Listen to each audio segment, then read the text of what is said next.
Hey everyone, Dr. Nadia Rizzo here, naturopathic doctor, coming to you quickly to talk about skin and what could actually be going on with your skin. So I say this all the time, skin is really a manifestation of what is going on the inside. So when something manifests on the skin, it's really an outer expression of something that could be going on the inside. So you cannot do anything with information that you don't have. So I talk about this all the time. Inflammation in the body can actually show up on our skin. Inflammation can have so many different symptoms. It can manifest as bloating, it can manifest as fatigue, it can manifest as foggy thinking, inability to concentrate, weight gain or stubborn weight loss. It can manifest as joint pain, pain in the body, and it can also manifest as things on the skin, blemishes, acne, things like that. Now, the kind of inflammation I'm actually referring to is inflammation induced by eating foods we are sensitive to. Now, I'm going to get straight to the point because it's always on the go. So, when we eat things we are sensitive to, our immune system actually induces an inflammatory reaction, which, as I said, could manifest as blemishes or acne or things like that on the skin.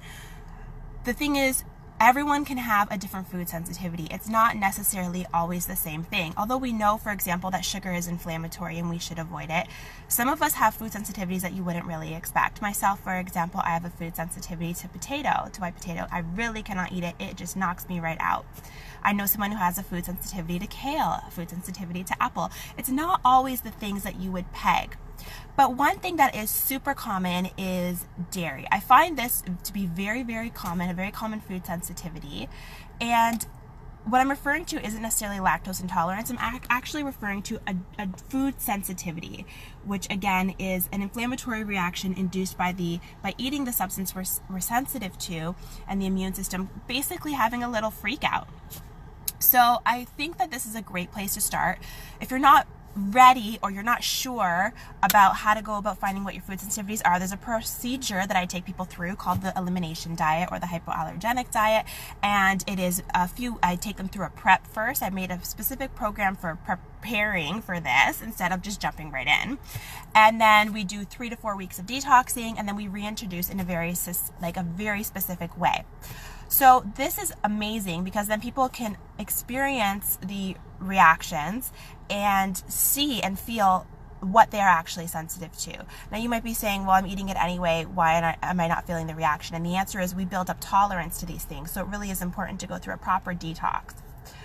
If someone is feeling like the elimination diet is too much, because it is several items, there are several items that we do eliminate, I tell people start with gluten or dairy.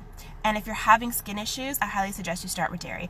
If you go to nadiarizzo.com/freebies, you can get a free 7-day dairy detox. It's 7 days of support to your email, and I am right in your inbox. There's videos, there's audios, there's write-ups, there's meal plans, there's recipes, and it's really just support and helping you in how to actually go about a dairy detox. And of course, it's very simplified.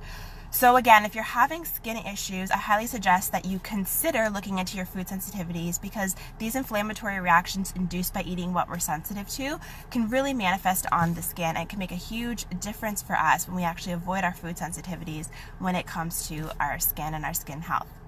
Thank you so much for joining me. I hope this message served you. My name is Dr. Nadia Rizzo, naturopathic doctor, and this is Health Made Simple.